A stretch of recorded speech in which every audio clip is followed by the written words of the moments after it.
Hey everyone, I'm back and today we're going to be talking about Schindler's List, directed by Steven Spielberg, and I'm pretty sure you all know what this movie is. It's a pretty famous movie, and I'm going to skip talking about the plot because I'm pretty sure all know what it is, and I'm just going to get into what I liked about it. I think Liam Neeson in this movie is excellent, and the production design of everything is great. The film is in black and white, and I really like that choice. And it really gives a good feel to the movie, as in terms of the time period and some things that it wants to show in terms of presentation that I picked up on this time watching it. This movie had a really engaging story for me, and I was always interested in seeing what Schindler was doing from the beginning of the movie to the end of the movie. And keep in mind, this movie is over 3 hours long, so if you plan to watch this movie, you're going to have to probably plan your day around it. I think the best parts of the movie for me were the first hour and the last hour. The last hour I thought was fantastic. I don't have any issues within the last hour of this movie. I'll get into my issues with this movie in a couple minutes, but I also want to address something before I do that. But before all of that, I still have some other things that I want to go over. I also think the depiction of the Holocaust in this movie was never distasteful. I thought it was all really well done and very respectful for the people who were actually involved in the Holocaust. I get that feeling from this movie. And like I said, this movie is over 3 hours long. And I do feel as though each minute of this movie was Steven Spielberg trying to show as much as possible and really give you an understanding of what it was like back then. And I got that feeling from this movie, but I do have a couple issues with the film. And before I do that, I just want to mention this because it's something this is kind of a sensitive topic. I really don't have a better way of approaching this, but although this movie is based on true events, I am still judging this as a movie. The real life events and the movie to me are separate conversations.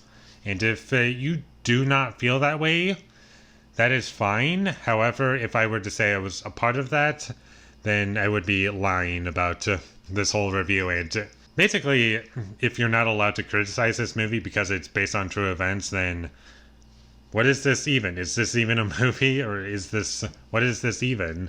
Is there any point reviewing this movie? Because if there's no point in reviewing it, then just go see it. I mean, it is a great movie, and I do recommend that you see it. But I don't support the idea that if it's based on true events, then you're not allowed to have criticisms with it.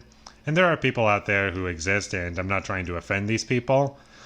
I'm just saying that I'm not one of these people. So yeah, the film and the actual Holocaust itself are separate conversations. I'm sorry, everybody. That's what they are to me, and that's how I'm going to approach this. Most of my criticisms are little tiny things. There was one character's death that I found to be a little silly, and it's kind of after the first hour where she's telling the Nazis that this construction is going to collapse, and if you continue to build it this way, then it's going to collapse. And they decide that they don't want to argue with her, so they just shoot her. And her death I found to be really silly because when she got shot, she fell to the ground, then bounced back up, and then fell to the side. And I found that to be a little odd and kind of ridiculous. And I also thought some of the blood in the movie was a little weird looking. And I would have imagined that if they didn't show the violence, then I think it would have been much better, because sometimes, or even most of the time, if you don't show something, then it makes it better, because the mind is what makes something terrifying, and the violence is left up to your interpretation. I think that would have worked much better for my own personal experience. And my major criticism of this movie, where I do take off points, those are the things I could forgive if those were the only things that were bugging me. I wouldn't take off points for the movie if those were the only two things that bugged me. But my main criticism for this movie is that I think it's a bit too long, and I really enjoyed the first hour and the last hour. However, In between, there was a portion where I was kind of uninvested, and that's because it wasn't focused on Schindler at all. It was mostly focused on the Holocaust and what was happening to all these people.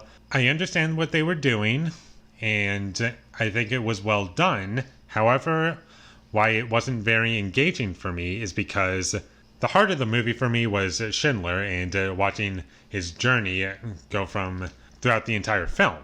That's what the heart of the movie was for me. However, with it being a Holocaust movie, of course you're going to have some scenes that will not focus on him. I'm fine with that.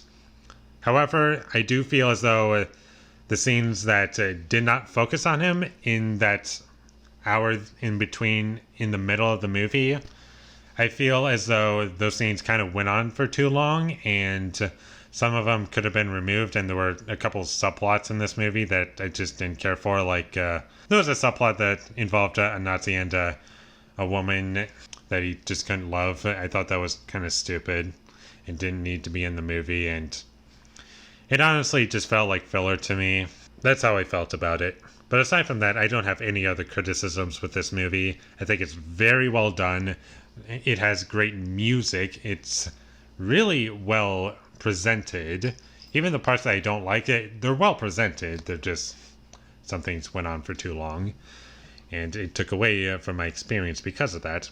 I do have criticisms with this movie, and I'm only saying them because that's how I genuinely feel, and I don't want to lie about how I feel. Because if I were to do that, then it kind of makes me reviewing movies pointless, me just lying about how I feel. Because I don't think that's what reviews are for. They're to let you know how I feel about a movie.